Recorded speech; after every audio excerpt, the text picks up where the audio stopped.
बिस्मिल्लाहिर्रहमानिर्रहीम। पहले हम 4 चैप्टर का वो ग्रुप स्टार्ट करने जा रहे हैं जिस चारों सिस्टम के अंदर हमने सिस्टम की सिक्योरिटीज़ को पढ़ना है। और इस सिक्योरिटीज़ के अंदर चैप्टर नंबर 14, चैप्टर 15, चैप्टर 16 और चैप्टर 17 है। मैं जल्दी से क्विक रिव्यू दोबारा दे दूं। चैप्टर 14 के अंदर हमें सारे रिस्क पढ़ने हैं। मुझे अगर एक बात मैं बताऊं टेक्निकल पॉइंट ऑफ व्यू से, अगर मैं लफ्ज़ इस्तेमाल करता हूं रिस्क मिटिगेशन और मैं लफ्ज़ इस्तेमाल करता हूं कंट्रोल, तो अंग्रेज़ी के स्पेलिंग के अलावा और कोई फ़र्क नहीं है। इंग्लिश के स्पेलिंग के अलावा और कोई फ़र्क नहीं है। लेकिन बहरहाल किताब लिखने वाले ने ज़रा बात को खींचना होता है, वो किताब को खींच कर लिखता है। और आपको शायद इल्म भी होगा कि आई कैप पे बहुत क्रिटिसाइज़ हो रहा है डाटा के पेपर के ऊपर। तो ICAP is trying to reduce but not for you people. ये बात ज़हन नशीं रखनी है। ये ज़िंदा होगा तेरे मरने के बाद, तो यानी ये आपके पेपर देने के बाद इसने जो कुछ भी होना है होना है। इस मरतबा कुछ नहीं होना है इस मरतबा। और ये आई कैप की एक बहुत ही अजीब व गरीब किस्म की नफ्सियात है। इधर पेपर होने वाला होता, आई कैप की तरफ से तोहफा आ जाता कोई ना कोई। यानी लास्ट टाइम पेपर होने वाला था तो आई कैप ने कह दिया फलां चीज़ में तब्दीली। बच्चा एकदम परेशान था, क्या हो गया? अल्लाह के वलियों, जो पेपर होना होता है ना उसमें वो तब्दीली नहीं आनी होती, तब्दीली पेपर के बाद आती है। तो अल्टीमेटली हमारे पास जो आपका कंटेंट भी है वो हमेशा अगर तब्दील होगा भी तो उस वक्त तक ये ट्रैक्टर आप पर फिर चुका होगा। और उसके बाद फिर नए आने वालों के लिए शायद कोई नई नवीद जो है, हमने छठी सी क्लास में पढ़ा था कि जब ज़मीन पर बारिश का पहला कतरा गिरता है तो परेशान होता है, अल्लाह से कहता है या अल्लाह ज़मीन इतनी गर्म है, मैं नीचे जाऊँगा, मैं तो झुलस जाऊँगा। तो मैं झुलस जाऊँगा तो फ़ायदा क्या होगा तेरी कौम, तेरी बंदों को? तो फिर अल्लाह उससे बताते हैं कि तुम में से जो पहले जाएंगे वो अपनी ज़िंदगी बर्बाद करेंगे, देंगे अपनी ज़िंदगी, उसके बाद पीछे आने वाले जलथल होंगे। वही होता है, वो जो पहले 8, 5, 6 आते हैं, ज़मीन इतनी गर्म होती है, आते ज़मीन उनको सक कर लेती है, सारा कुछ एकदम फ्लैट हो जाता है। लेकिन जब वो मूसलाधार भरना शुरू होती है तो फिर सारा जलथल हो जाता है, पानी भी खड़ा हो जाता है, सैलाब भी आ जाता है। फिर वो पानी ज़ाया नहीं होता। बिल्कुल सेम यहाँ भी ऐसे हैं। आप बारिश के वो पहले कतरे हैं जिन्होंने अब अपनी ज़िंदगी को इस पे दाव पे लगाना ही लगाना है। आपके बाद में आने वाले फिर बेनिफिट लेंगे, तो आप यकीनन समझ लीजिए क्या होंगे जी, आप बुनियाद हो गए ना। फिर तो बुनियाद हमेशा ऊपर जाती है। उसने भी कहा था ना, क्या नाम कहते हैं, मुजद्दिद अली सानी के एक बहुत मशहूर शायर थे, बुजुर्गों का नाम तो मुझे याद नहीं है, उन्होंने भी यही कहा था कि मिटा दे अपनी हस्ती अगर कोई मर्तबा चाहिए, जब कि दाना खाक में मिलके गुले गुलजार होता है। यानी असल बेनिफिट तो दाने को होता है जहाँ से वो दरख्त निकलता है, लेकिन लोग किसको देख रहे होते हैं? दरख्त को। उस दाने को नहीं देखता, लेकिन उस दाने की बुनियाद पर वो सारा का सारा दरख्त बनता है। आप ही वो दाना है, अल्हम्दुलिल्लाह। अच्छा जी, तो बाल इससे परेशान नहीं होना। ये मैं आपको सिर्फ तसल्ली देने के लिए बताया ताकि आपको याद रहे कि आप कोई नई चीज़ नहीं पढ़ रहे होंगे। हाँ, रेपिटेशन ज़रूर है, बहुत सारी चीज़ों की रेपिटेशन है। चैप्टर नंबर 5 में भी सारी की सारी क्या है? सिक्योरिटीज़। लेकिन यहाँ पर सारी की सारी कौन सी सिक्योरिटी है? साइबर। अब देखा जाए मिटिगेशन यहाँ भी है और मिटिगेशन यहाँ भी है। अब उसने क्या किया, जरा ध्यान सुने। उसने फिजिकल चीज़ें यहाँ मेंशन कर दी और सॉफ्टवेयर की चीज़ें यहाँ मेंशन कर दी। अगर चाहता तो एक चैप्टर में ये काम कर सकता था, लेकिन यहाँ फिजिकल चीज़ें ऐड कर दी, कंप्लायंस ऐड कर दिया, इलेक्ट्रिसिटी ऐड कर दी, ह्यूमन ऐड कर दिया और फिजिकल सर्वर ऐड कर दिया, यूपीएस ऐड कर दिया। यहाँ सारी बातें सॉफ्टवेयर की, एंटीवायरस, वायरस, हालांकि बहुत सारी बातें सिक्योरिटी की रिस्क में मौजूद हैं आखिरी पार्ट के अंदर, ऑल ऑफ यू। उसके बाद चैप्टर नंबर 16 सारा का सारा क्या है? कंट्रोल्स। लेकिन अब यहाँ उसने बात कंट्रोल की, फिर अगेन जो है वो जनरल कंट्रोल के एंगल से ले गया। जनरल कंट्रोल में और इसमें नॉर्मली कोई फ़र्क नहीं होता। लेकिन क्या है बच्चे, कंट्रोल की दुनिया बहुत बड़ी है। क्या किया, कुछ यहाँ लिख दिए और कुछ यहाँ लिख दिए, कुछ कंट्रोल वहाँ लिख दिए, कुछ कंट्रोल। तो ये मत समझिएगा कि आपने रेपिटेशन की है, रेपिटेशन बहुत माइनर है।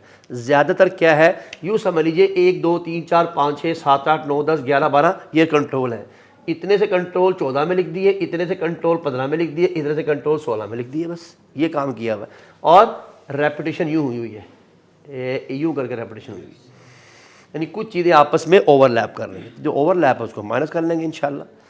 जबकि हम चैप्टर 17 पढ़ते हैं तो चैप्टर 17 इससे भी बिलोंग करता है, इससे भी बिलोंग करता है, इससे भी बिलोंग करता है और चैप्टर नंबर 13 से भी बिलोंग करता है, क्योंकि उसमें ICT भी शामिल है उसमें। क्लियर हुई बात जी? इसलिए ये सारे के सारे कंटेंट आपने ऐसे पढ़ने हैं। मैंने इसलिए क्विक रिव्यू दिया है ताकि आपको याद रहे। आइए अपना काम शुरू करते हैं।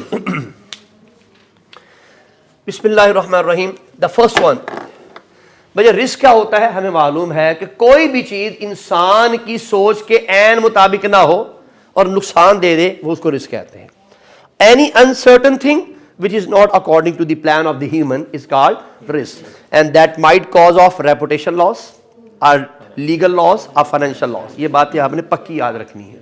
इस पूरे चैप्टर में यही बात बार बार आपको जहन में रखनी चाहिए कि ये लॉस कोई भी लॉस हो सकता है। सबसे पहली चीज बच्चे, what is risk management? Risk management, इससे क्या मुराद है? रिस्क को मैनेज करना। रिस्क को मैनेज करने का पहला तरीका है, पहले यह पता हो रिस्क आया कहां से और रिस्क है क्या। Is called identification. Find possible risk by studying business activities and then check how likely each risk and how much damage it. ये क्या है बच्चे? असेसमेंट। असेसमेंट में दो बातें हैं, रिस्क कहां से आएगा और कितना नुकसान पहुंचा सकता है, ये असेसमेंट है। दो बातें हो गई। रिस्क क्या क्या है, किसको आप रिस्क कह रहे हैं, किसको आप रिस्क नहीं कहते। मेरी जेब में 1 रुपया है और मैं भीड़ में जा रहा हूं, आप मुझे कहते सर कुछ जेब से 1 रुपया निकाल लेंगे। मैं क्या, कोई गल निकाल ला यार, 1 रुपया ही है ना। मैं इसको रिस्क कंसीडर नहीं कर रहा। और बात समझ आई? मैं इससे रिस्क कंसीडर ही नहीं कर रहा। तो इसका मकसद है आइडेंटिफिकेशन में यह बताया जाएगा क्या रिस्क है और क्या रिस्क नहीं है। और असेसमेंट में अगर मैं उसे रिस्क कंसीडर कर रहा हूं, वो कहां से आ सकता है और वो कितना नुकसान पहुंचा सकता है। ये दो बातें हैं। पक्की बात याद हो गई। तीसरा स्टेप, मिटिगेशन। अच्छा, अगर वो नुकसान पहुंचा सकता है तो ठीक कैसे करूं, उसको ठीक करने का तरीकाकार क्या होगा। तो फिर इसके बाद कॉम्पोनेंट आ रहा है, उसमें पढ़ाऊंगा तारा दोबारा डिस्कस कर लेंगे। और उसके बाद फिर मॉनिटरिंग एंड रिव्यू। जो मैंने मिटिगेशन की टेक्निक इस्तेमाल की है वो कितनी फायदेमंद थी। तो मिटिगेशन क्या है? Way to handle the risk, reduce it, avoid it, transfer it और डू इट। ये क्या है? तारा। ये क्या है बच्चे? तारा। हमने तारा में कंटेंट पढ़ा था, बहुत ही आसान सा कंटेंट था। किधर गया जनाब? याद रखिए बच्चे, ये हमेशा असेसमेंट में डिस्कस होता है ये, क्योंकि आगे मिटिगेशन में इसकी तफसील आती है फिर कि अवॉइड कैसे करना है, रिड्यूस कैसे करना है, मिटिगेट कैसे करना है।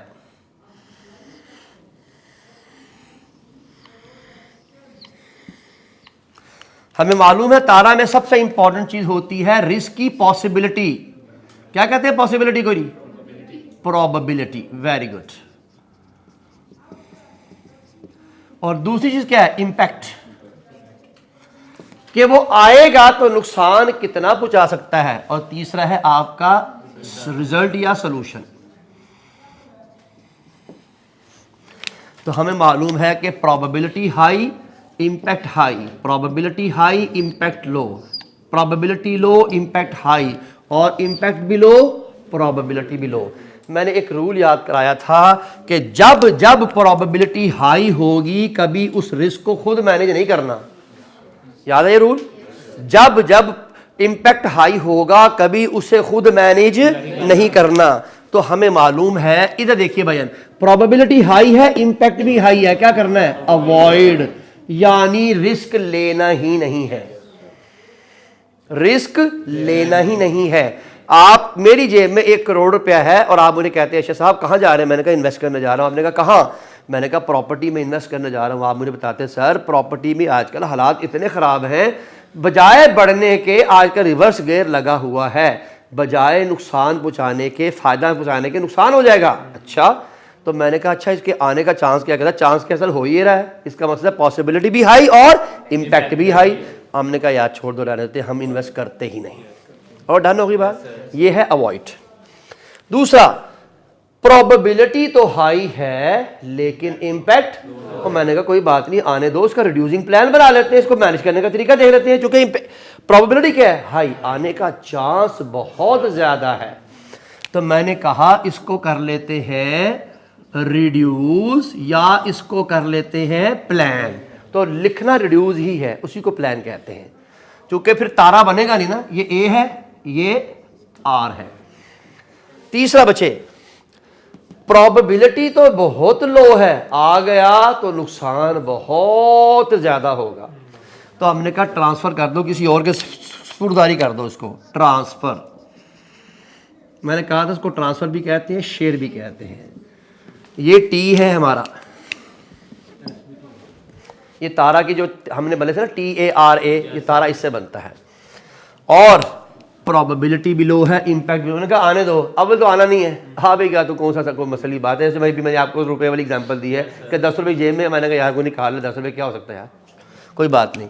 तो इससे मैंने क्या कहा, एक्सेप्ट, और डन हो गई। तो अब इससे बनेगा तारा। ट्रांसफर आपकी मर्जी, यहाँ एक्सेप्ट लिख लें, अवॉइड लिख लें, आपकी मर्जी है। रिड्यूस एंड लास्ट वन, या एक्सेप्ट या अवॉइड, वो आपकी मर्जी है, जो आपसे मर्जी मेंशन करना चाहें। ये अब याद रखिएगा, इस पूरे चैप्टर की बुनियाद ये है, ये पूरे चैप्टर की बुनियाद है जी। मॉनिटरिंग, आपने तारा अप्लाई किया था, मिटिगेशन कर ली थी, मिटिगेशन का रिजल्ट क्या निकला, फायदा भी हुआ कि नहीं हुआ, तो रीचेक तो करना है। ऑडिट क्यों करते हैं बच्चे हम, ताकि देख सकें कि हमारा रिस्पॉन्स क्या रहा, रिजल्ट क्या रहा। तो ये हम कहते हैं इसे, यही चीज रिपीट होकर किस में आएगी, रिस्क मैनेजमेंट कॉम्पोनेंट में आएगी। लेकिन रिस्क मैनेजमेंट कॉम्पोनेंट 5 है, रिस्क मैनेजमेंट कॉम्पोनेंट 5 है। Number 1, sorry, risk, IT risk management गोल क्या होता है बच्चे, IT रिस्क मैनेजमेंट गोल क्या है, ये कॉम्पोनेंट भी बाद में आएगा। प्रोटेक्ट IT इंफ्रास्ट्रक्चर, हमारा रिस्क मैनेजमेंट का मकसद क्या है, हमारा मकसद है कि इंफ्रास्ट्रक्चर हमारा यानी IT का इंफ्रास्ट्रक्चर बरकरार रहे। इंश्योर डाटा इंटेग्रिटी, डाटा की क्वालिटी बेहतर रहे। इससे क्या मुराद है, consistency, accuracy, completeness and reliability. तीसरा, मेंटेन सिस्टम, सिस्टम हर वक्त अवेलेबल हो। हमने एक चीज पढ़ी थी चैप्टर के अंदर, अल्लाह ना करे अटैक हो भी जाए, सर्विस बंद नहीं होनी चाहिए हमारी। अटैक हो गया कोई बात नहीं, नुकसान हो रहा है ना, लेकिन कस्टमर को सर्विस मिलनी चाहिए। अगर कस्टमर की सर्विस रुक गई तो रेपुटेशन लॉस ज्यादा होगा, फाइनेंशियल लॉस तो हो ही है जी। Mitigate cyber security threat, internet के थ्रू आने वाले अटैक्स को रोका जाए, यानी ये हमारा बुनियादी मकसद होता है रिस्क मैनेजमेंट का। कौन सी रिस्क मैनेजमेंट, IT, सारी रिस्क मैनेजमेंट नहीं पढ़ रहे आप, सिर्फ IT रिस्क मैनेजमेंट लिखा हुआ। Defence again cyber crime such as virus and phishing. And the last one, support regulatory compliance, और हमारी IT का सारा निज़ाम गवर्नेंस के या कंप्लायंस के एन मुताबिक हो। इसमें गवर्नमेंट के रूल भी हैं और गवर्निंग बॉडी के रूल्स भी हैं। जैसे GDPR है, तो GDPR को गवर्नमेंट का इदारा नहीं है, लेकिन वो बेसिकली डाटा गवर्नेंस के स्टैंडर्ड रूल्स है जो किसी भी इदारे ने बनाए हुए हैं, हमें उसको फॉलो करना है। जैसे IFRS है, तो IFRS का गवर्नमेंट ने बनाया हुआ है, IFRS एक प्राइवेट इदारा है, लेकिन गवर्नमेंट ने सपोर्ट की हुई है कि IFRS को फॉलो करो। जैसे कंपनी ऑर्डिनेंस 2017 में लिखा हुआ है कि IFRS के मुताबिक रिपोर्ट बनाओ, बस इतनी सी बात लिखी हुई उन्होंने, and you have to, and you and me have to follow. यहां तक कोई प्रॉब्लम तो नहीं। Next content,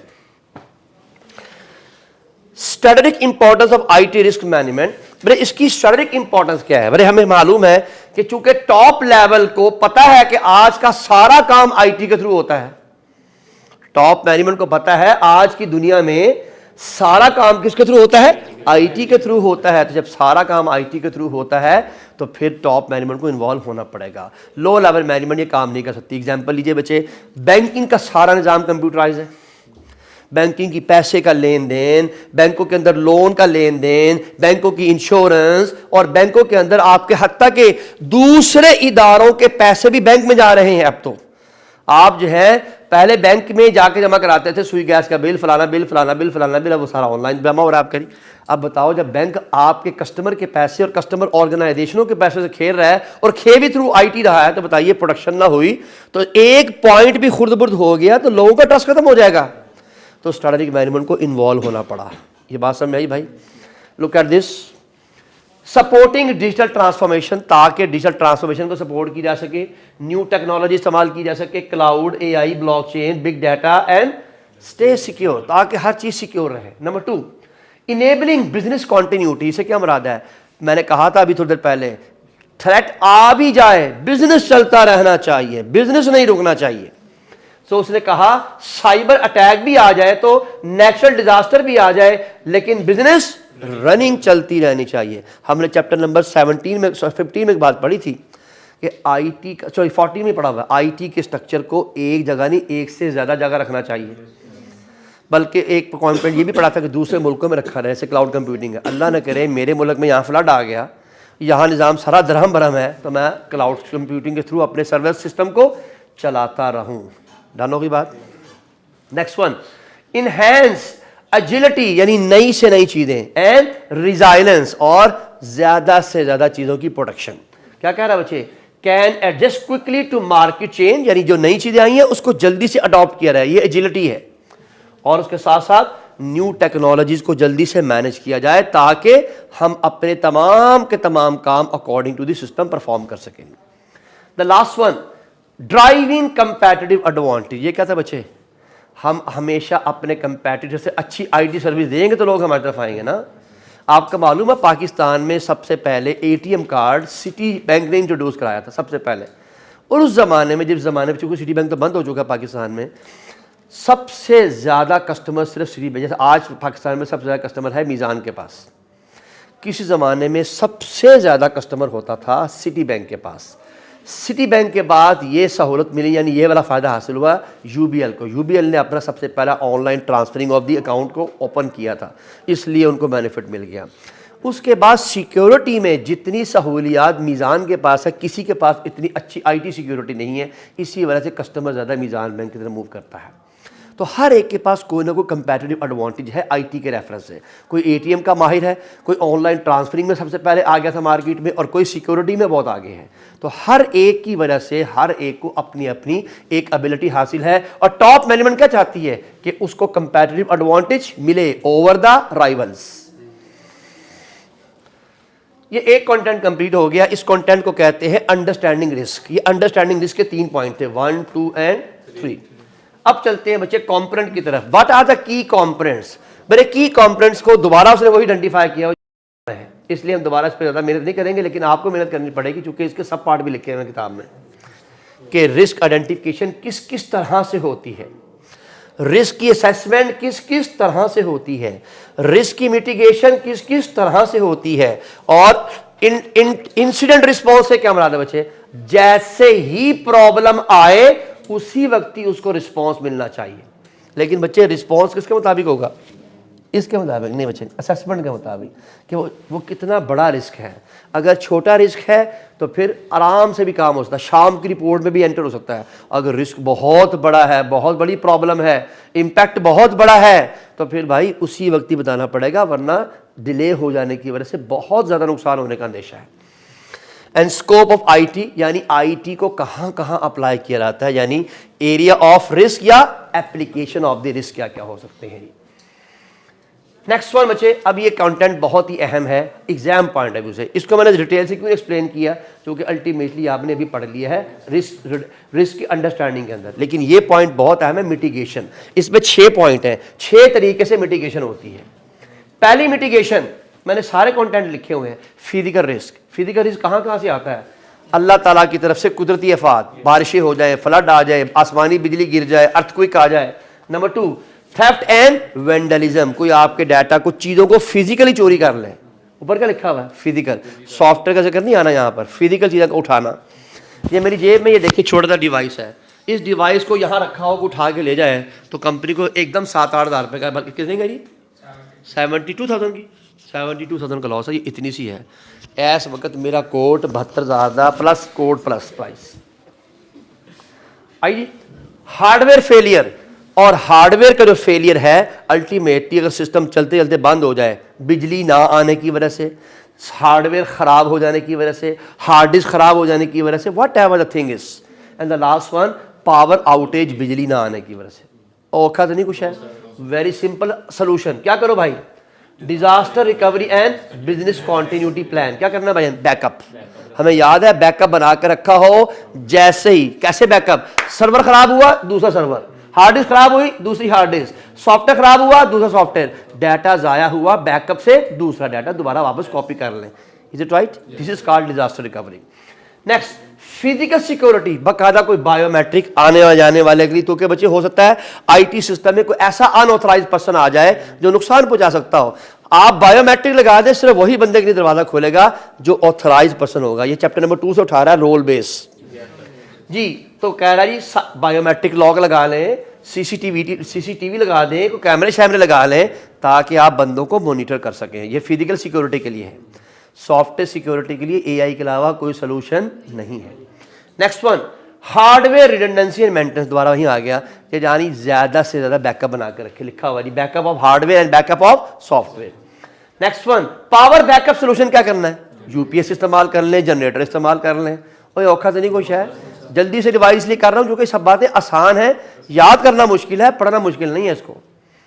and the last one, geographical diversification. अभी मैंने एग्जांपल दी थी, एक ही जगह पर सारा निजाम ना बनाओ, निजाम डिस्ट्रीब्यूटेड बनाओ। चैप्टर नंबर 7 में आपने मॉड्यूलर सिस्टम पढ़ा हुआ है कि पूरे आईटी को छोटे छोटे टुकड़ों में तकसीम करके रखो ताकि किसी एक जगह नुकसान हो तो दूसरा हिस्सा काम करता रहे।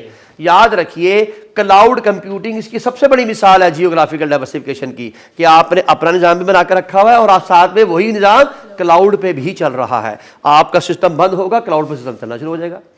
हमने नेटफ्लिक्स की मिसाल ली हुई है कि नेटफ्लिक्स के ऊपर 15,000 कस्टमर आए तो नेटफ्लिक्स काम करता रहता है। 15,000 से ऊपर, ये हम वैसे पढ़ रहे हैं, हमें नहीं पता कितने कस्टमर, 15,000 से कस्टमर ऊपर जाएंगे, आपका नेटफ्लिक्स मैनेज नहीं कर सकता, नेटफ्लिक्स स्विच कर देगा उसको उस पर, सिस्टम के ऊपर। All of you. दूसरी problem, that is the digital risk. हमें मालूम है डिजिटल का ताल्लुक साइबर सिक्योरिटी के साथ है। नंबर 1, मैलवेयर, मैलवेयर वायरस को कहते हैं। रैंसमवेयर, ये रैंसमवेयर मैलवेयर के थ्रू ही होती है। मैलवेयर क्या करेगा, आपके सिस्टम को काबू कर लेगा, और रैंसमवेयर क्या है, आप उससे बकायदा डीलिंग करेंगे, भाई ला पैसे, तेरा सिस्टम ओके कर देते हैं, चला देते हैं, या तेरा डाटा वापस कर देते हैं। फिशिंग पंप पड़ चुके हैं, कस्टमर को, एम्प्लॉय को ऐसी ईमेल करना जिससे उसको ट्रस्ट हो कि ये जनाब बहुत ही वैलिड चीज़ है, और आप अपना पासवर्ड शेयर कर लें, आप उससे अपनी सीक्रेट इंफॉर्मेशन शेयर कर लें थ्रू दैट ईमेल, तो वो फिशिंग कहलाती है। तो फिशिंग अटैक क्या है, to gain the trust of customer या to gain the trust of employ या अदर वन, किसी का ट्रस्ट गेन करना। डाटा ब्रीच यानी हैकिंग, यानी डाटा हैक किया जाता है। और डिस्ट्रीब्यूटेड डिनायल ऑफ सर्विस, ये तो याद है ना जी, कि एक सिस्टम के ऊपर 50 जगह से आपने उसकी वेबसाइट को हैक कर लिया, हैक नहीं किया, आपने उस पर रिक्वेस्ट सेंड कर दी हुई है, अब आपने रिक्वेस्ट सेंड करके बंद कर दी है, अब हर वक्त वो सिस्टम जो है आपके 50 कंप्यूटर से चल रहा है, यूजर 51वां बंदा है, वो एंटर होना चाहता है, एंटर नहीं हो सकता। तो यानी आप उसके डाटा को ज़ाया नहीं कर रहे, सिर्फ उसके सिस्टम को हैक करके बैठे हुए, यानी उसको हैंग किया हुआ आपने, इंगेज किया हुआ है आपने बस उसके सिस्टम को, ताकि कोई दूसरा वेबसाइट पर ना पहुंच सके, और या कम से कम कस्टमर पहुंचे, ये भी तो साथ है, कम से कम कस्टमर वहां तक पहुंचे। जीरो डे एक्सप्लॉइट, भाई आपने किसी के सिस्टम में जहां लूप होल्स हैं उन लूप होल के थ्रू एंटर होना। मैंने एग्जांपल दी थी बच्चे कि हमारे पास ये हमारा सिक्योरिटी सिस्टम है, लेकिन हमने ये मेरा एरिया खुद वीक रखा हुआ ताकि मैं इस सिस्टम में एंटर होके सिस्टम के मसाइल हल कर लूँ। अगर ये बात हैकर को पता लग जाए तो वो बड़ी आराम से एंटर हो जाएगा, चूंकि ये आपका लूप होल है। मैंने इसकी मिसाल क्लास में कैसे दी थी, ये शहर की फसील है और ये शहर के बड़े दरवाजे हैं जहां से दुश्मन एंटर नहीं हो सकता। दुश्मन की फौज आ भी जाए तो दरवाजे तो बंद है, लेकिन शहर से बाहर जाने का एक अंदरूनी रास्ता फिर भी रहता है, और ये रास्ते से वो लोग अंदर आ भी जाते हैं, चले भी जाते हैं। इस रास्ते का अगर दुश्मन को पता लग जाए तो बड़े आराम से शहर के अंदर दाखिल हो जाएगा। बिल्कुल सेम यही काम हम सॉफ्टवेयर में भी करते हैं, चूंकि अगर सारे रास्ते बंद कर दें तो हम मॉडिफाई कैसे करेंगे सिस्टम को जाके, तो हम इसे, मैंने इसका एक नाम भी बताया था, इसको कहते हैं बैकडोर। इसका नाम क्या होता है, बैकडोर। ये बैकडोर हर प्रोग्रामर को रखना पड़ता है अपने लिए सिस्टम में एंटर होने के लिए, और जिस हैकर को ये पता लग जाए कि ये बैकडोर है, वहां पर हैकर अपनी आराम से तसल्ली से सिस्टम्स को अपने कंट्रोल में कर लेता है। सॉल्यूशन मिटिगेशन, सबसे पहले सिक्योरिटी, साइबर सिक्योरिटी डिफेंस क्या लगाएं, फायरवॉल लगाएं, एंटीवायरस लगाएं। फायरवॉल इसके अगेंस्ट भी काम करती है, फायरवॉल इसके अगेंस्ट भी काम करती है, फायरवॉल इसके अगेंस्ट भी काम करती है, फायरवॉल इसके अगेंस्ट भी काम करती है, फायरवॉल इसके अगेंस्ट भी काम करती है। All of you. Next, employ training, अपने एम्प्लॉयज़ को ट्रेनिंग दो, अवेयर दो कि भाई हर ईमेल को क्लिक ना किया करें, हर ईमेल को, बल्कि हमने कंटेंट भी पढ़ा था इसमें एग्जांपल में कि आप ट्रेनिंग के तौर पर वैसे इसको एक फिशिंग ईमेल भेजें, देखिए वो क्या करता है। अगर वो फिर भी एक्सेप्ट कर लेता है, इसका मकसद है कि यार उसने ट्रेनिंग हासिल की नहीं, उसको पता ही नहीं चला कि ये काम नहीं करना। इसी तरह डाटा एनक्रिप्शन, डाटा की हालत तब्दील करके रखें। Next, denial of service protection, यानी क्लाउड सर्विस पे अपना डाटा रखें। पर एक आपके सिस्टम को तो हैंग कर लेगा, क्लाउड के सिस्टम को हैंग नहीं कर सकता, इसलिए कि क्लाउड वाले का तो काम ही आईटी सिक्योरिटी का है, वो तो हर वक्त देखता रहता है। और अगर एक ही आईपी एड्रेस के थ्रू कई इंस्ट्रक्शनें आई हुई हैं तो वो उसी वक्त ही उनको डिनाई करता रहेगा। एक वक्त में एक आईपी के थ्रू एक ही को एंटर होना देगा वो। लेकिन बच्चे डिनाइल ऑफ सर्विस में एक प्रॉब्लम होती है, डिस्ट्रीब्यूटेड में वो एक कंप्यूटर की बजाय मल्टी कंप्यूटर के थ्रू एंटर होना शुरू हो जाता है। इसका कोई हल नहीं है, बस इसका हल यही है कि आप हर 5 मिनट के बाद उसको हैंग कर दें। यानी उसको मिसाल के तौर पर आप देख रहे हैं कि एक बंदा मुसलसल 5 मिनट से आपकी वेबसाइट पे लिंक है लेकिन देख कुछ नहीं रहा, कोई चीज़ क्लिक नहीं कर रहा, इसका मकसद समथिंग रॉन्ग। 5 मिनट के बाद उसकी टर्मिनेशन कर दें। 5 मिनट के बाद याद है ये काम कौन करेगा? Session layer. ये काम कहाँ होगा? तो आप हर चीज़ की 5 मिनट की सेशन लेयर कर दें कि अगर 5 मिनट तक क्लिक ना हो तो सेशन लेयर को रिक्वेस्ट कर दो कि सेशन ख़त्म कर दें। सेशन ख़त्म होगा और हमने कहा था कि सेशन ख़त्म कर कौन सकता है? रिसीवर। सेशन कौन ख़त्म कर सकता है? रिसीवर। तो रिसीवर सेशन ख़त्म कर देगा। आप ही रिसीवर है ना, आपने वसूल किया हुआ है, उसने तो वहाँ से इंस्ट्रक्शन भिजवाई हुई हैं। तो ये काम बड़ी बासानी में नहीं हो सकता, लेकिन बहरहाल इतनी मुश्किलात में आपने नहीं जाना। ये मैं आपसे गुफ्तगू कर रहा हूँ, आपने बस इतना बताना है कि डिनाइल ऑफ सर्विस के लिए कोई ना कोई प्लानिंग कर लें बस आप। जी बच्चे, क्लाउड सर्विस या लिमिट रिक्वेस्ट कर देंगे। उसके बाद वर्नेबिलिटी मैनेजमेंट, एथिकल हैकिंग करें। क्या थी एथिकल हैकिंग? खुद से अटैक करके देखें कि क्या आपका सिस्टम हैंग हो जाता है। अगर आपका सिस्टम हैक हो गया तो फिर समझ लीजिए कि आपका हैकर आपसे बहुत ऊपर है, वो बड़े आराम से काम मैनेज कर लेगा। And the last one, incident response plan. अभी हमने पढ़ा बच्चे, जैसे ही कोई इवेंट हो, कोई गलती नजर आए, उसी वक्त ही उसका रिस्पांस दें अपने आईटी मैनेजर को या रेलेवेंट पर्सन को। औखा था नहीं। इन्वायरमेंटल, सॉरी पहले ह्यूमन आ गया, चलो ह्यूमन पढ़ लो पहले। ह्यूमन रिस्क, बड़े ह्यूमन से क्या मुराद है जी? नेग्लिजेंस, इंसान ने गलती कर ली, मिस्टेक हो गई उससे। सोशल इंजीनियरिंग और मलिशियस इंसाइडर, यानी कंपनी के अंदर ही बैठा हुआ है आपका जो है वो चोर, जो भी बंदा गलत काम करने वाला या वेंडर है वो। और लैक ऑफ, हमारी एम्प्लॉय बेचारे फारिग हैं, उन्हें पता ही कुछ नहीं है कि क्या करना है, बस काम करते जा रहे हैं ऑनलाइन, लेकिन कोई सिक्योरिटी की अवेयरनेस नहीं है, तो फिर चांस तो है हैक होने का। जी बच्चे, ये तो सब कुछ याद है ना आपके पास। नेग्लिजेंस में आइंस्टाइन की एग्जांपल थी, यहाँ पर यहाँ बैठा हुआ था। जब मैंने कहा था कि मैं चाय पी रहा हूँ और आइंस्टाइन यूँ कर रहा था एकदम, तो मैंने कहा मेरी साइज पे गिर सकती, याद है ना कुछ, मैंने वहाँ ये एग्जांपल पुट की थी क्लास के अंदर। तो ये नेग्लिजेंस है, गलती, मिस्टेक हो जाना। So what is the response, what is the mitigation? Security awareness training, अपने एम्प्लॉयज़ को ट्रेनिंग दी जाए। रेगुलर ट्रेनिंग टू, एक इसके लिए काम करेगी, ये इसके लिए। तो ये बात याद रखना, लिंक को लिंक नहीं करना, आपने टोटल बात बतानी होती है। ये मैं वैसे मैं बता रहा हूँ, वरना आपने कोई चीज़ किसी चीज़ से लिंक नहीं करनी। एक तरफ लिखना है और एक तरफ उसका जवाब एक पैराग्राफ में लिखना है बस। Access control and least privileges, हर बंदे को रोल बेस जो है वो एक्सेस मिलनी चाहिए। नेक्स्ट, बिहेवियरल मॉनिटरिंग, बंदे को वॉच करें। यार एक बंदा बिना वजह फाइलें देख रहा है, मैं कंप्यूटर का बंदा हूं, बिलफर्ज मैं कंप्यूटर का बंदा हूं और मेरा काम है अपना लेक्चर आपको देना और आपका काम है लोड कर देना, लेकिन मैं बिला वजह अकाउंट्स में जाके चेक कर रहा हूं, क्या ये मेरी जिम्मेदारी है? तो मेरे इस बिहेवियर को जरूर वॉच होना चाहिए कि अशरफ साहब का काम ही नहीं अकाउंटिंग के साथ, ये रोजाना अकाउंटिंग के सॉफ्टवेयर में जाते हैं। आप कहेंगे पता कैसे लगेगा? मैंने आपसे कहा था, आप कंप्यूटर में जो भी एक्टिविटी परफॉर्म करते हैं 1 मिनट से पहले पता लग जाता है कि आपने कौन सी एक्टिविटी परफॉर्म की है। उसके लिए एक फाइल बनती है, अपनी याददाश्त के लिए याद रखिएगा, उसको लॉग फाइल कहते हैं। लॉग फाइल नंबर 1, आप किस टाइम पे एंटर हुए, time to enter, time to out, आप किस वक्त आउट हुए, फाइल एक्सेस, आपने कौन कौन सी फाइल को एक्सेस किया, डाटा ऑपरेशन, आपने कौन कौन से डाटा ऑपरेशन परफॉर्म किए, एंड द लास्ट वन, आपने इस डाटा की एक्सेस और इस टाइम के दौरान किस किस को डाटा सेंड किया। ये 5 काम लॉग फाइल में महफूज होते हैं। और लिखना देना एग्जाम में नहीं है, एग्जाम का हिस्सा नहीं है, जनरल नॉलेज है आपके लिए। पता लगे तो जाकर तफसील लिख दोगे, कोई नुकसान तो नहीं है, लेकिन बिला वजह से मेहनत करनी पड़ेगी। क्योंकि मैंने आपको रेलेवेंट और एक्यूरेट इंफॉर्मेशन प्रोवाइड की है। क्या क्या लिखा है? टाइम इन, टाइम आउट, यानी कब सिस्टम में एंटर हुए, कब सिस्टम से आउट हुए, file access, data operation and आपने किसको डाटा सेंड किया या किससे डाटा वसूल किया, हम कम्युनिकेशन कहते हैं। ये सारी चीजें आपकी लॉग फाइल में मौजूद होती हैं। कंप्यूटर में जब आपके पास विंडो ओपन होती है ना, विंडो ये वाली नीचे ये विंडो है, ये यहाँ करके नीचे एक बार या बार ओपन होती है, यहाँ करके यहाँ पर लिखिएगा क्या नाम कहते हैं, कॉन्फिक्सिस। कुछ कर ना देना यार, पता लगे लैपटॉप उड़ा दो अपना। ये कॉन्फिक्सिस के नाम से आप एंटर करेंगे।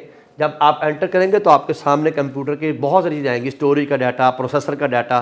प्रोसेसर को क्लिक कीजिएगा, वो आपको सारी इंस्ट्रक्शन बताएगा कि आपने कौन कौन सी गलत बातें देखी हैं, सब दिखा देगा आपको। Next one,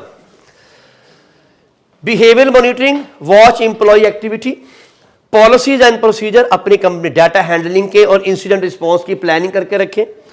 and simulated attack, fake phishing और ईमेल भेज के देखें कि इंप्लॉय क्या करता है। ये पीछे भी पढ़ा है बच्चे हमने। And the last one, exit procedure, employ जैसे ही कंपनी को छोड़े उसी वक्त ही उसकी एक्सेस खत्म कर दो।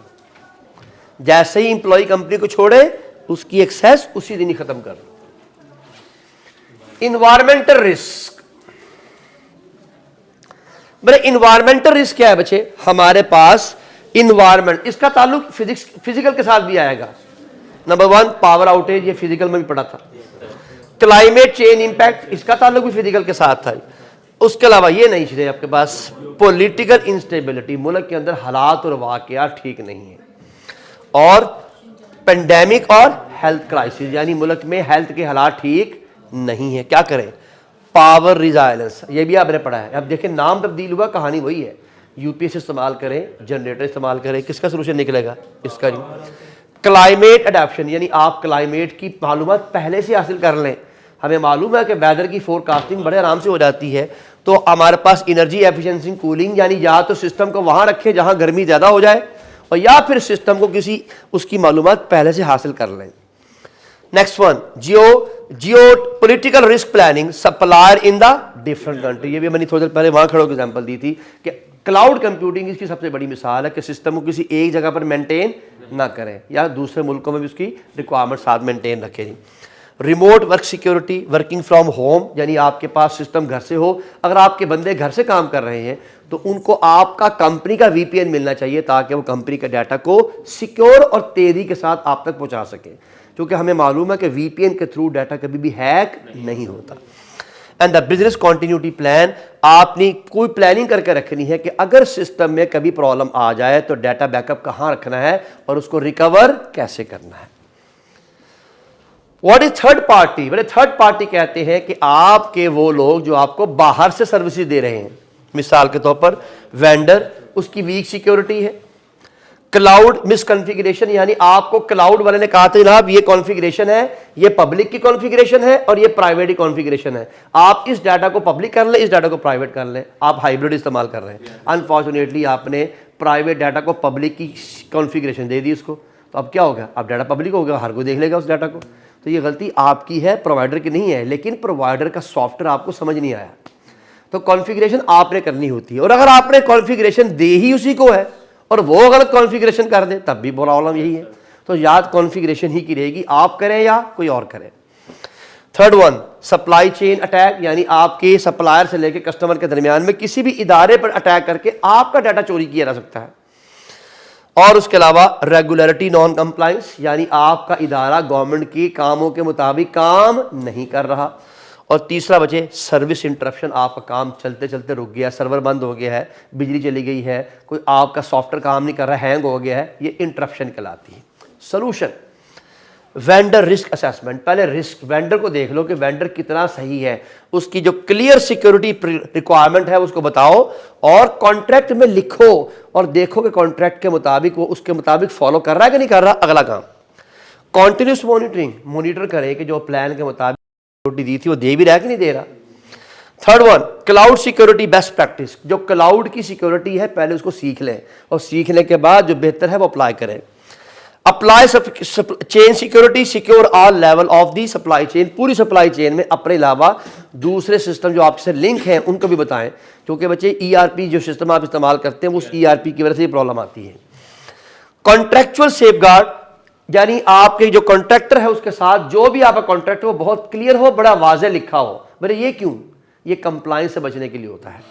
मिसाल के तौर पर मैंने आपको सिक्योरिटी दी और डाटा आपका हैक हो गया, गवर्नमेंट ने आपको पूछना है, मुझे थोड़ी पूछना है आके, लेकिन आप क्या करेंगे? आप कॉन्ट्रैक्ट दिखाएंगे, सर ये जिम्मेदारी अशरफ साहब की थी, हमारी जिम्मेदारी नहीं थी। अब गवर्नमेंट मेरी तरफ आएगी क्योंकि आपका कॉन्ट्रैक्ट और मेरा कॉन्ट्रैक्ट बहुत वाज़ेह है। So the clear rules in the vendor contract. And the last one, redundancy for the critical service. ये भी आपने पढ़ा है कि इन हाउस ऑप्शन भी अवेलेबल होनी चाहिए और हार्डवेयर ऑप्शन भी होनी चाहिए, बैकअप ऑप्शन भी होनी चाहिए। इसका ताल्लुक रिडंडेंसी के साथ है।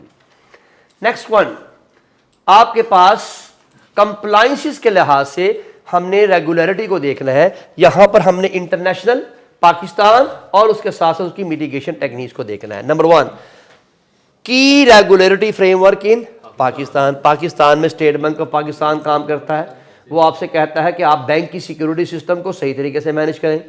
Number 2, security and exchange commission, ये आपसे कहता है कि कंपनी के डाटा को कैसे मैनेज करना है। ये बैंक की बात करता है, ये कंपनीज की बात करता है।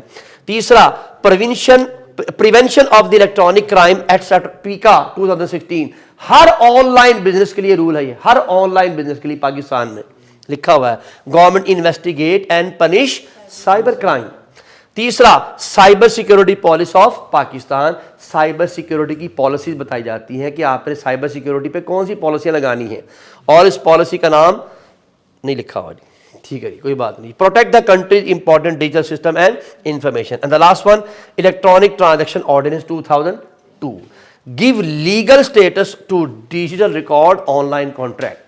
यहाँ मैंने एग्जांपल दी थी क्लास के अंदर, याद कीजिए। मैंने आपसे कहा था कि जब भी आप बैंकों के थ्रू कोई ट्रांजैक्शन करते हैं तो पहले चेक कर लीजिएगा कि क्या वो बैंक डिजिटल सर्टिफिकेट रखता है या नहीं। मैंने उसकी एक वीडियो भी सेंड की हुई है आपको। उस वीडियो के तहत आप बड़ी बासानी चेक कर सकते हैं कि क्या डिजिटल सर्टिफिकेट यहाँ एक्टिवेटेड है या नहीं।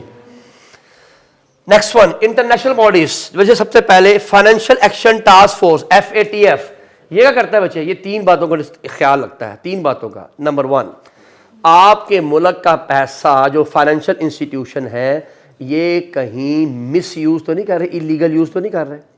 नंबर 2, ये पैसा कहीं टेररिस्ट को तो नहीं जा रहा। और तीसरा, ये मनी लॉन्ड्रिंग तो नहीं हो रही। ये बस 3 बातों को देखता है जी भाई। ये तो रूल बनाता है। ये क्या बनाता है? इस रूल्स की मॉनिटरिंग और इवैल्यूएशन कौन करता है? IMF FATF के रूल्स को रिव्यू करता है। लिखा हुआ, review countries financial system and check according to FATF।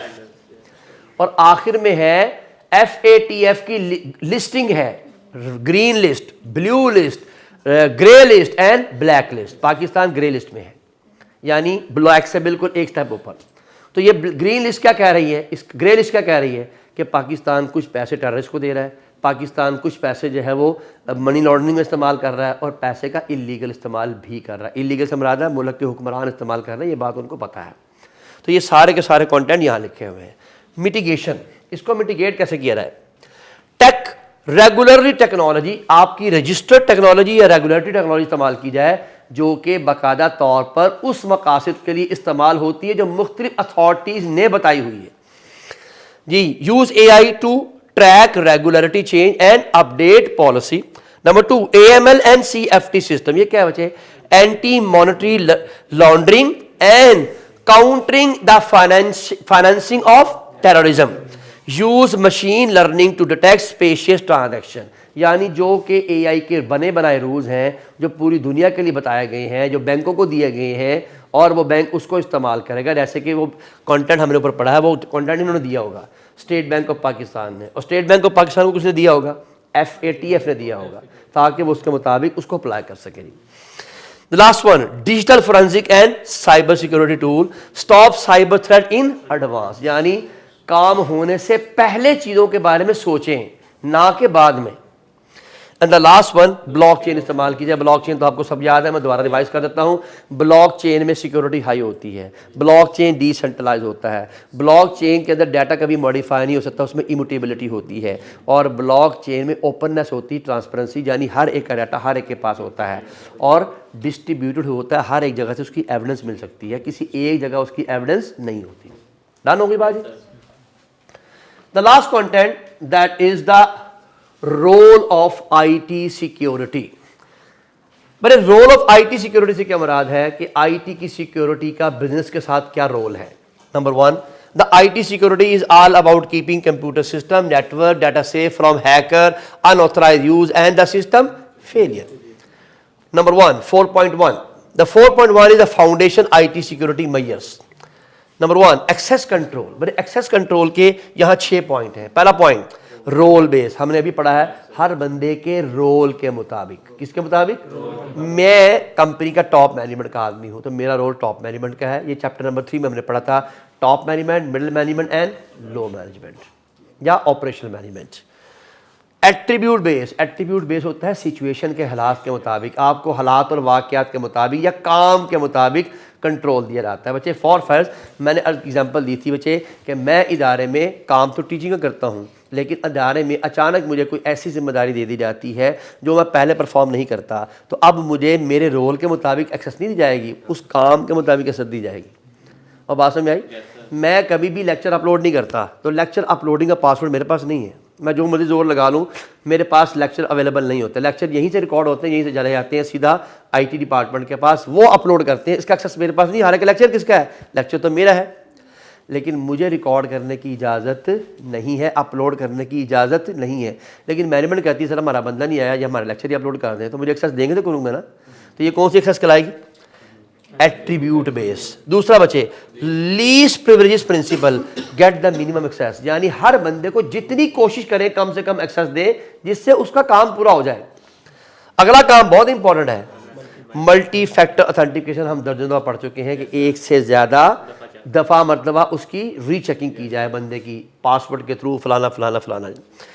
Privilege identity management, मेरे इससे क्या मुराद है जी? अगर आप किसी चीज के एडमिन हैं तो एडमिन को हमेशा दूसरों से ज्यादा पावर दी जाती है, ना रोल बेस दी जाती है और ना टास्क बेस दी जाती है। वो उसका ओहदा ही इस किस्म का है कि उसकी जिम्मेदारी ज्यादा है। बड़े एडमिन का काम क्या है? उसके पास हर चीज का कंट्रोल होता है। Who is network admin? जिसके पास पूरे नेटवर्क के पासवर्ड होंगे। And what is you can say data admin? सारे डाटा का कंट्रोल उसके पास होगा। तो what is you can say, इस तरह जितने भी एडमिन होते हैं, एडमिन का काम चूंकि पूरे इदारे में होता है, इसलिए उसे ना रोल बेस काम दिया जा सकता है और ना टास्क बेस, उसे पूरी की पूरी कंट्रोल ही देना पड़ता है। लेकिन बच्चे एक है प्रिविलेज एक्सेस मैनेजमेंट, यानी इससे मुराद ये है ये काम की बुनियाद पे है। आप है ऑडिटर, कौन है? ऑडिटर। आपको मालूम है कि आप जब किसी इदारे में जाएंगे तो आपको तो एक्सेस मिलनी चाहिए पूरे सिस्टम पे। ये थोड़ी है कि आपने तो पूरा सिस्टम प्रोसीजर देखना है, टेस्ट ऑफ कंट्रोल लगाने हैं आपने, तो आपको, लेकिन क्या ख्याल है, आप तो कोई ना कंपनी के मालिक है ना कंपनी का एम्प्लॉई है, तो ये कौन सी एक्सेस है? ये वाली एक्सेस है। यहाँ पर आपको प्रिविलेज एक्सेस दी जाती है। अब तो सेंसिटिव डाटा है, आपसे कहा जाएगा भाई ये डाटा आपको एक्सेस दिया जा रहा है, लेकिन ये टाइम के लिए है, ये 2 हफ्ते के लिए, 2 दिन के लिए, 2 दिन के बाद ये टर्मिनेशन हो जाएगी। उसी दौरान आपने अपना काम परफॉर्म करना है, लेकिन यू विल बी वॉच्ड। उसके साथ दौरान आप वॉच जरूर होंगे कि आप किस किस डाटा को एक्सेस कर रहे हैं। Next one, identity governance integration, यानी आप जो है बेसिकली कंबाइन कर दें बहुत सारी एक्सेस को एक जगह पर, लेकिन डिपेंड अपॉन द टास्क, काम कैसा है। तो ये हमारा एक कंटेंट है। आगे चलते हैं बच्चे, हमारे पास और कंटेंट, ये सारे 4.1 के कंटेंट हैं। एनक्रिप्शन, बड़े एनक्रिप्शन के भी स्टैंडर्ड होते हैं। जैसे एनक्रिप्शन क्या है? डाटा को एक हालत से अनरीडेबल हालत में लेके जाना है ताकि वो चोरी भी हो जाए तो असल डाटा कोई रीड ना कर सके। लेकिन यहां 2 स्टैंडर्ड लिखे हुए हैं। एक स्टैंडर्ड का नाम है AES 256, ये एडवांस इंक्रिप्शन स्टैंडर्ड है। बस यही बात याद रखनी है, इसके अलावा और कुछ याद नहीं करना। It is an advance level encryption standard जिसके जरिए हम एनक्रिप्शन की टेक्निक इस्तेमाल करेंगे, ऑल ऑफ यू। और दूसरा है बच्चे प्राइवेट की, पब्लिक की के थ्रू भी आप इस सारे के सारे सिस्टम को मैनेज कर सकते हैं। तो वो कह रहा है द पब्लिक की infrastructure and the last one incident response. इसके बावजूद भी अगर कोई प्रॉब्लम आए तो फौरी तौर पर उसको परफॉर्म एक्सप्लेन किया जाए। ये आगे उसने इंसिडेंट रिस्पॉन्स प्लानिंग की तफसील भी दी हुई। क्या करना है ना, प्रिपरेशन, अपने स्टाफ को ट्रेन करें। नंबर 2 डिटेक्शन, आप जैसे गलती पकड़े उसको डिटेक्ट करें। उसके बाद एनालाइज, उसको देखें वो कितनी ज़्यादा प्रॉब्लम कर सकती है। उसके बाद कंटेनमेंट, उसको फैलने से बचाएं, रोकें उसको वहीं पर ही, और वो तभी हो सकता है कि आप उस सिस्टम को इमीडिएटली बंद कर दें। एंड इरेडिकेशन, उसको रिमूव करने की कोशिश करें। And the next one recovery, अगर कोई इस दौरान नुकसान हो चुका है तो उसको रिकवर करने की कोशिश करें। Last one security information and event management. पर इससे क्या मुराद है? इससे मुराद ये है कि आप अपने इदारे में कोई सीसीटीवी कैमरे लगाएं, कोई कलेक्ट करें लॉग एंड अलर्ट अलार्म वगैरह सिस्टम, ताकि जो है जैसे कोई प्रॉब्लम हो, वैसे मिसाल के तौर पर इस कमरे में कोई नहीं है और एक गैर पर्सन जो यहाँ पर आया है, तो मैं जैसे ही कमरे में आया हूँ साथ ही अलार्म बजना शुरू हो जाना चाहिए, ताकि बाहर वालों को आइडिया हो जाए कि something is wrong and someone is trying to detect the thing, या some time is trying to catch something. 4.2 advance security. हमने पढ़ा बच्चे एडवांस सिक्योरिटी क्या है? Artificial intelligence, zero trust architecture और ब्लॉकचेन। इसको दोबारा रिपीट नहीं कर रहा जी बच्चे। Infrastructure level security control. Number 1 hardware based control. Hardware base में क्या करना है बच्चे? हार्डवेयर सिक्योरिटी मॉड्यूल लगाएं। मैंने आपसे कहा था कंप्यूटर के ऊपर बेशुमार कीज आती है, मेरी भी की मौजूद है, मेरा बायोमेट्रिक है, मैं इस सिस्टम पे बायोमेट्रिक के थ्रू एंटर होऊंगा, मेरे अलावा कोई इसको ओपन नहीं कर सकेगा। आपके मोबाइल में भी है, आपके मोबाइल में बायोमेट्रिक लगा होता है, तो हार्डवेयर के ऊपर कंट्रोल लगा हुआ ना, ये फिजिकल कंट्रोल लगा हुआ हार्डवेयर के ऊपर। Next one trusted platform module safe computer startup, यानी ऐसा कंप्यूटर इस्तेमाल करें जो रिलायबल सोर्स से स्टार्ट हो। बच्चे देखिए ये इसके अंदर क्या कहते हैं ऑपरेटिंग सिस्टम है, ये इस ऑपरेटिंग सिस्टम के तहत चलता है, लेकिन जो बड़े बड़े नेटवर्किंग सिस्टम होते हैं उनमें ऑपरेटिंग सिस्टम सर्वर से डाउनलोड होता है, तो वो सर्वर से मिलके चलते हैं। तो वो कहता है कि ऐसे रिलायबल सोर्स से हो, ये ना हो कि वो जो सर्वर है वो हैक हो चुका हो और जब वो एक्टिवेट हो तो नुकसान पहुंच जाए। तो कोशिश करें कि पहले चेक कर लें कि आपका पिछला सर्वर बिल्कुल ठीक काम कर रहा है या नहीं कर रहा, तो रिलायबल सोर्स से एक्टिवेट होना चाहिए। थर्ड वन फिजिकल सिक्योरिटी, ये भी हमने पढ़ा है, कोई लॉक लगा दें, कोई सीसीटीवी कैमरा लगा दें, या रिस्ट्रिक्टेड सर्वर या रिस्ट्रिक्टेड एरिया कर दें ताकि हर कोई वहाँ एंटर ना हो सके। जी नेटवर्क सिक्योरिटी में फायरवॉल लगाएं, फायरवॉल में ब्लॉक अनवांटेड ट्रैफिक, आईडीएस और आईपीएस, ये तो पक्का याद होना चाहिए। इंट्रूजन डिटेक्शन सिस्टम और इंट्रूजन प्रिवेंशन सिस्टम। प्रिवेंशन होता है काम को रोक देना, डिटेक्शन में सिर्फ वो मालूमात ही फराहम करता है। तो detect and support malicious stop malicious activity, ये स्टॉप करेगा, ये सिर्फ डिटेक्ट करेगा।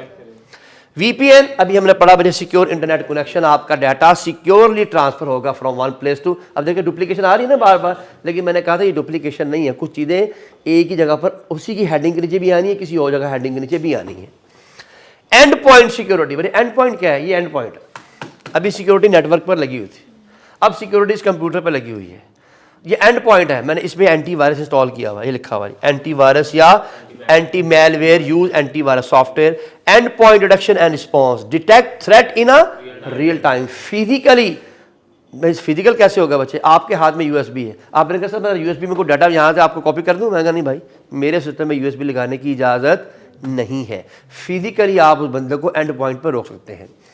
And last one mobile device management, अपना डाटा की कॉपी अपने मोबाइल में भी रखें, क्योंकि बच्चे ये वाही डिवाइस है जो हर वक्त इंसान के साथ है। आप सोते वक्त भी अपने साथ रखते हैं, कहीं जाते वक्त भी अपने साथ रखते हैं, घर से बाहर निकलते सबसे पहले आप मोबाइल ढूंढते हैं। इसका मकसद है कि ये वो डिवाइस है जो ज़्यादा सिक्योर है, तो जो आपका सेंसिटिव डाटा है उसकी कॉपी यहाँ पर भी रखें, ताकि अल्लाह ना करे सिस्टम से डाटा उड़ जाए तो यहाँ से बैकअप लिया जा सके।